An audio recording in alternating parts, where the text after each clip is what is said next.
자, 이번 시간에는 좀 스톡 옵션 얘기를 해보겠습니다. 최근에 스타트업들이 좀 많이 상장을 하면서 스톡 옵션이나 우리 사주 관련된 관심도 되게 커졌잖아요. 그리고 스타트업으로도 이직을 희망하거나 취업을 희망하시는 분들 중에는 회사의 성장과 함께 본인의 어떤 가치도 좀 올리고 경제적 이득도 얻어내는 그런 스톡 옵션을 활용하는 분들이 좀 많은데요. 사실 스톡 옵션에 대해서 제대로 아는 사람들 많이 없습니다. 오늘 황만순 대표님 모시고 스톡 옵션에 관한 얘기 좀 해보겠습니다. 스톡 옵션이라는 게 어찌 보면 직원들한테 주식을 싸게 혹은 뭐 행사 가액에 맞게 주면서 새로운 신주를 발행하게 되는 거잖아요. 그렇습니다. 그러면 기존 주주들의 지분이 그만큼 희석되는 거라고 보면 되는데, 스톡 옵션을 행사하는 걸 그러고 보면 기존 투자자들은 이렇게 선호하지 않을 수도 있잖아요. 어떠신가요? 그게 이제 딜레마인데, 왜냐면 좀 전에 말씀 주신 대로 스톡 옵션을 이 회사는 너무 계속 발행을 해. 너무 희석이 돼. 그럼 이제 기존 투자자 입장, 여기 기존 투자자 중에는 사실은 그 회사의 CEO이자 최대 주주도 포함되는 거예요. 그렇죠. 자기 지분도 희석되는 거예요. 맞아요. 네. 그런데 그렇게 너무 많이 한다고 해서도 그런데 어떤 회사가 봤더니 우리 대표님이 스톡 옵션을 한 주도 발행을 안 하셔. 안 줘. 자기가 떨어지겠네요. 그러면 벤처캐피탈들이나 한국거래소도 동일한 입장인데, 이 회사는 핵심 인력을 어떻게 유지하지? 월급만으로 가능한가? 이 회사는 종교인가? 종교적 신념으로 다니는가? 그렇죠. 그럴 리 없잖아요. 그래서 적절한 수준의 스톡 옵션을 적절한 가격으로 부여하는 것들을 정상적인 투자자라면 권장을 하게 되고, 너무 그거를 발행을 안 하려고 하는 어떠한 경영자가 있다. 투자자들은 중간에 적절한 시기에 난 떠나야 되겠구나, 이렇게 생각을 하는 거가 정상이에요. 그 회사의 지속 가능한 발전 가능성이 떨어지기 때문에. 그러면 하여튼 뭐 그런 제도가 있다는 건 적절히 활용하고 쓰라는 건데, 맞습니다. 전혀 안 쓰는 것은 오히려 부작용일 수 있다. 그렇습니다. 통상 정관마다 다르겠지만 총 발행 주식 한 10% 정도를 스톡 옵션을 이렇게 행사할 수 있잖아요. 발행을 할 수 있잖아요. 풀로 쓰는 걸 좀 선호하나요? 아니면 일정 부분 혹은 뭐 원하는 레인지가 좀 있나요? 선호하는? 일단은 업종별로 좀 차이가 있을 수 있을 것 같고요. 끊임없이 나는 신규 인력들이 필요하고 신규 인력, 그 핵심 인력을 유지하는 게 필요한 거가 많은 기업이라면 조금 더 다른 기업에 비해서는 좀 많이 써야 될 거고, 그래서 예를 들어 10%다 그러면 10%까지만 다 채웠을 수 있을 거고. 근데 지금 10%라고 말씀하셨지만 사실 벤처기업은 50%도 가능해요. 그런데 그럼 50% 쓰겠다 그러면 누구도 동의하지 않겠죠. 이런 것들도 뭐가 정답이 있다라기보다는 올해는 2022년이에요. 2021년에 코스닥에 상장한 동종 업종이 있다고 한번 보자고. 나랑 비슷한 회사, 내가 뭐 게임 회사든 뭐든 그런 회사 가서 스톡 옵션 발행을 그동안 몇 프로 했나 한번 보시면은 그러면 나도 상장시까지 이 정도 퍼센트를 맞추면 되겠네 라는 건데, 그게 대략 한 7, 8%? 이 정도까지 가는 것 같아요. 그런데 그 7, 8%도 지금 있는 이 소중한 직원들을 위해서 당장 5%를 쓰고 그럴 수는 없어요. 그렇죠. 그거를 매년 인력이 들어올 때마다 또는 인력의 중함의 정도에 따라서 그걸 배분하고 그걸 다르게 해 나가야죠. 잘 모르면 먼저 간 선배의 길을 좀 찾아보세요. 그렇습니다. 최근에 그 블루홀인가요? 네. 상장했다가 우리 사주 때문에 손해보신 직원들도 좀 있고 이슈가 좀 많이 됐었고, 뭐 카카오 이슈도 좀 있었는데, 미묘하게 스톡 옵션이랑 우리 사주가 좀 다르잖아요. 어떤 차이가 있는지 좀 간략하게 좀 핵심만 정리해 주실 수 있을까요? 우리 사주는 한마디로 얘기하면 상장에 임박해서, 상장에 임박해서 가격도 거의 정해져서 네. 하는 거라서 성장 가능성이 되게 높은 회사라면 이 사주 하는 거가 좋겠지만, 아직은 뭐 이 회사의 앞날에 플럭티션이 있을 것 같다. 그러면 스톡 옵션이 더 좋을 것 같네요. 다시 표현하면 직원들 입장에서는 나중에 이제 우리 대표님께서 상장 직전에 내가 우리 사주 발행해줄게 라고 얘기하면 아니 됐고요. 일단 스톡 옵션 먼저 좀 주세요 라고 요청하시는 게 좋을 것 같아요. 직원들 입장에서는 스톡 옵션을 미리 받아서 기업의 성장과 함께 그 수혜를 누리는 것이 훨씬 더 중요하다. 스톡 옵션 발행가액은 사실은 상법상 액면가까지도 가능하지 않죠. 근데 투자자들 동의를 받아야 되는데 하우스마다 좀 달라요. 액면가 발행을 오케이 해주는 데도 있고, 직전 투자 밸류에이션을 선호하는 데도 있고, 아니다 지금 밸류 정도로 했으면 좋겠다 라고 하는 데도 있거든요. 통상적으로 심사할 때가 그 스톡 옵션 발행가액 협상은 어떤 식으로 진행하면 좋을까요? 투자 VC하우스 입장이나 또는 최대주 입장에서는 비싸게 해야 되는 거잖아요. 그렇죠. 근데 저희 같은 경우는 지지난달에 어떤 VC 투자가 이루어졌어. 밸류에이션이 예를 들어서 주당 10,000원이었어. 네. 그러면 60-70% 할인된. 네. 그러니까 정확히 표현하면 뭐 30-40%죠. 네. 그래서 뭐 주당 한 6,000-7,000원 정도에 하면 네. 기존에 물론 이제 전문가들이 있고 그러긴 하지만 VC들은 또 10,000원에 투자했는데 네. 6,000-7,000원 정도에 발행을 해주면 그래도 일단 당장 지금부터 직원들한테 유리한 거죠. 거고 네. 그리고 이제 앞으로 이 회사의 가치가 밸류가 늘어나는 그 부분을 노력을 좀 기해주세요 라는 거가 통상적인 방식인데 네. 또 시기별로 또 달라요. 시기별로. 어떤 거는 어떤 애는 어떤 인력이 너무 부족한 거야. 최근에 뭐 개발자 이슈, 인공지능 개발자 뭐 이렇잖아요. 네. 그럼 그 친구를 어떻게든 간에 그 친구들을 킵하거나 들여와야 돼. 그래서 70%가 아니라 이거는 20-30% 해야 되겠는데요? 그럼 어쩔 수 없는 거죠. 네. 시기별로 다르긴 하지만 네. 통상적으로는 직전 투자 밸류의 대략 한 60-70% 정도면 웬만한 벤처캐피탈 하우스는 다 수용이 될 것 같다. 그건 역시 협의의 어떤 그렇습니다. 과정이니까 한 60% 정도로 먼저 제시를 하고 거기서 이제 협의를 좀 네네. 진행하면 좋을 것 같은데요.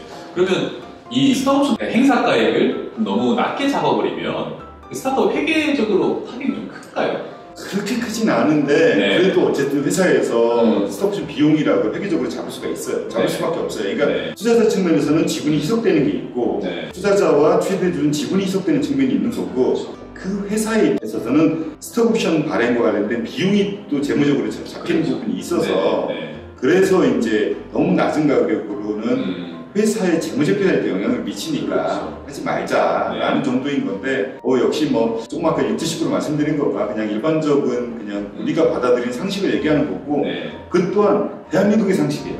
해외 상식은 또 달라요. 그러면 그 회계적인 이슈 때문에 좀 직원들이 이전에 받았던 직원들은 순차적으로 좀 행사를 하도록 유도하는 걸 좀 선호한다고 그러는데 그건 어떤가요? 그런 회계적 비용의 문제도 있을 거고 회사에 또는 이제 직원들의 나중에 이제 세무적인 문제도 그렇죠. 세금 문제도 있을 한 번에 하면 거예요. 생각보다 많이 나요. 그리고 이제 회사나 투자자 입장에서는 이 핵심 인력이 옵션만 갖고 있는 게 아니라 행사를 해서 주식으로 갖고 있으면 그 친구가 떠날 확률이나 또 앞으로 열심히 일할 확률이 조금 더 실제 내 돈을 넣었다. 내 돈을 넣었다. 네. 그렇기 때문에 또 로열티가 더 올라갈 것이다. 그렇죠. 그래서 옵션을 갖고 있는, 옵션만 갖고 있는 것보다는 적절하게 옵션을 행사를 해서 회사에 대한 어떤 충성도, 발을 좀 더 담그도록 만드는. 그래서 예를 들어서 A라는 친구가 있는데 너무 똑똑해. 너무 훌륭해. 네. 근데 그 친구가 옵션을 다 행사해버렸네? 그럼 그 뜻은 뭐냐면 그 친구가 그 주식을 팔고 떠날 수도 있다는 얘기잖아요. 그렇죠. 네. 그때 되면 빨리 그 친구한테 스톡옵션을 조금 더 주는 거죠.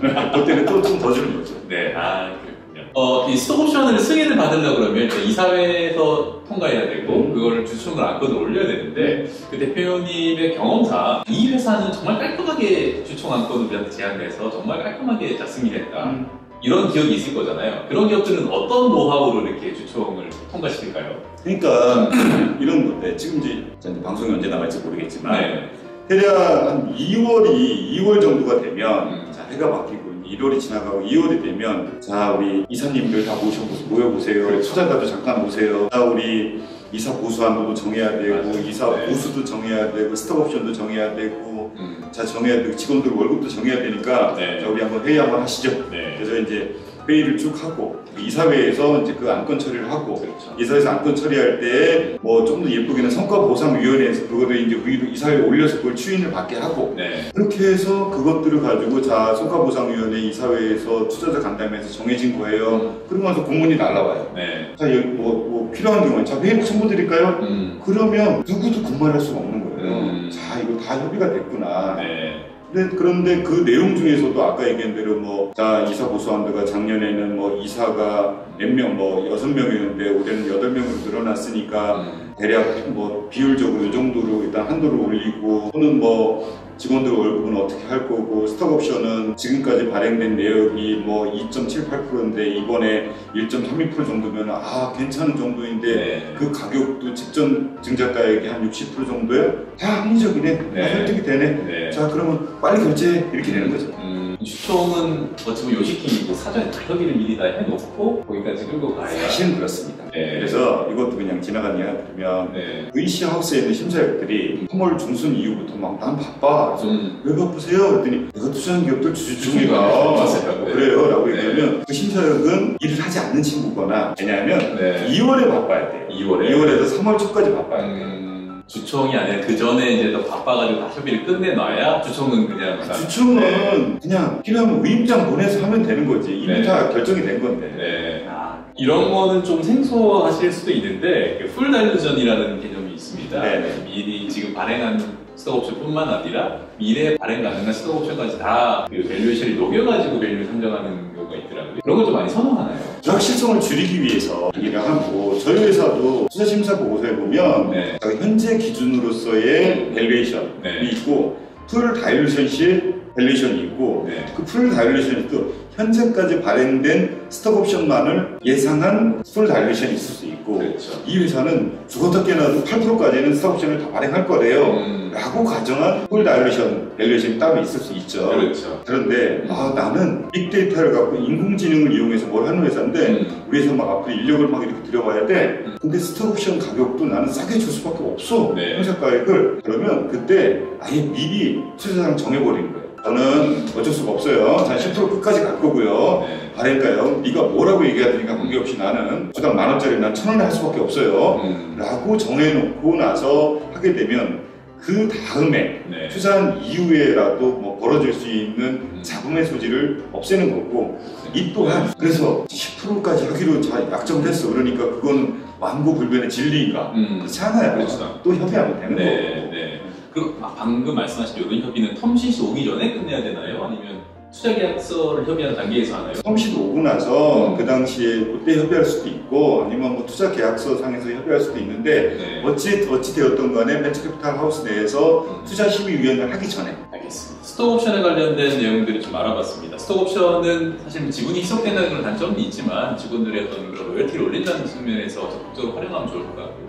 VC 입장에서도 적극적으로 추천을 해서 우수한 인력들을 유치를 하면 스케일업에 도움이 되니까 먼저 하는 스톡옵션에 대한 행사 기간일 수도 있는데 어떤 거가 있어요? 예를 들어서 통상적으로 자 A라는 직원이 왔어. 네. 그래서 자 이번 3월 주총에서 3월 30일 날 스톡옵션을 발행을 했어. 네. 그러면 이제 그 친구가 그걸 행사를 하게 되려면 우리나라에서는 만 2년 이상 근무를 해야 돼요. 그렇죠. 그래서 2022년 3월 30일자로 발행을 했으니까 그럼 2024년 3월 30일이 돼야지 행사를 할 수 있어. 그렇죠. 네. 그런데 2년 후부터 그거를 몇 년간에 행사할 것인지 네. 몇 년간에 100% 행사하게 할 것인지 아니면 해마다 뭐 이렇게 나눌 것인지 25% 뭐 20% 할 예. 것인지 네. 그런데 직원들 입장에서는 2년 지난 다음에 한 10년간에 걸쳐갖고 내 마음대로 아무 때나 행사할 수 있게 해주세요가 제일 좋겠죠. 제일 좋죠. 그런데 회사의 입장에 있어서는 행사도 조금 분할해서 하고 약간 조금만 25% 이렇게 하고 그렇게 하는 걸 원하겠죠. 그래서 통상적으로는 최근에는 그것도 이제 직원과 회사의 갑을 관계에 따라 다른데 직원이 너무 파워풀해. 이 핵심 인력이 떠나면 큰일 나.